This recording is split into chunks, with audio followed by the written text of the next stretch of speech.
uma dicasinha aí de boa prática, quando a gente for fazer análise de tempo, não é qualquer visual que a gente vai usar. Tem boas práticas para isso também. Talvez vocês já até pesquisaram, mas se não pesquisaram ainda, que é storytelling, que é o quê? É você contar a história através de imagens. E na hora de a gente criar o nosso dashboard aqui, também isso existe. A gente precisa pensar na forma de posicionar os objetos visuais, qual é o tipo de objeto visual que eu vou escolher aqui para representar a informação. Então, é muito comum a gente ver representações de gráfico pizza, que é o gráfico mais comum, né? De informações que tem mais de 2 séries, mais de 3 séries, mais de 5 séries. A partir de 5 séries já começa a ficar muito poluído. Por exemplo, um gráfico de pizza, onde a gente queira demonstrar os valores. Vou tirar aqui a dimensão de data e botar a dimensão de fornecedor. Então fica um gráfico estranho para se analisar. E o objetivo aqui é analisar. Não é ficar tentando decifrar o que cada cor dessa significa, ou se o label está certo ou não está. É você bater o olho e já ter uma informação. Essa é a função do dashboard. Não é você ficar tentando interpretar a informação. Então, na hora de criar os relatórios, tenham esse cuidado também de analisar qual é o objeto visual que vocês vão usar. Dependendo da análise que vocês querem fazer, vai ser um ou outro. O gráfico de pizza, se você tem até 5 dimensões para análise, ele ainda é aceitável.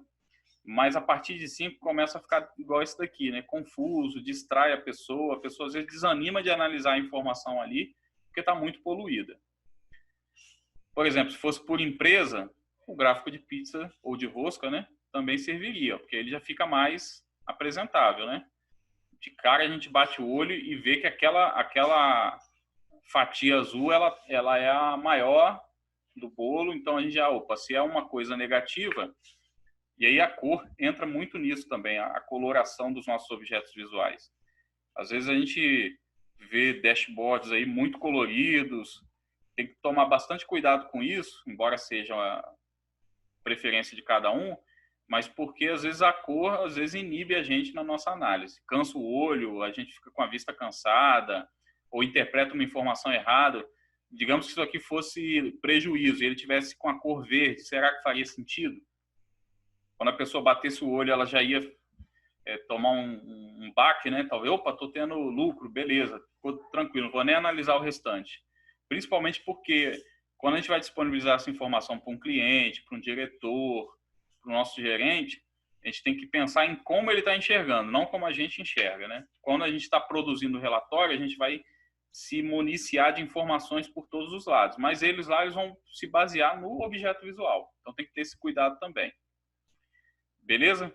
Boas práticas aí. Depois, se quiser pesquisar storytelling, depois eu compartilho com vocês até um link legal que tem a aplicação de cada um desses objetos visuais aqui, dependendo do tipo de análise que você quer fazer, da dimensão. No exemplo que eu estava começando a construir aqui, a gente estava fazendo análise por tempo. Então, normalmente, quando a gente for fazer uma análise do tempo, pensa numa linha do tempo.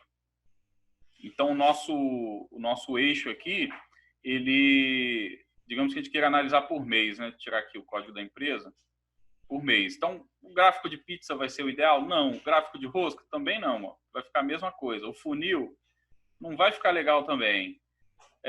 O tree map? Também não. Esse aqui é até legal se a gente quiser, tipo, dar um impacto visual por segmentação, né? Eu fiz um painel do Covid, onde eu usei esse objeto visual para mostrar, assim, a taxa de mortalidade por faixa etária e por mês, né? Por dia da semana. Qual é o dia da semana que tem mais notificação e mais óbito aqui no estado do Espírito Santo. Então, dá para usar. Mas o ideal aqui mesmo seria um gráfico de linha, talvez. Porque a gente tem uma visão mais intuitiva do comportamento do nosso indicador ao longo do tempo.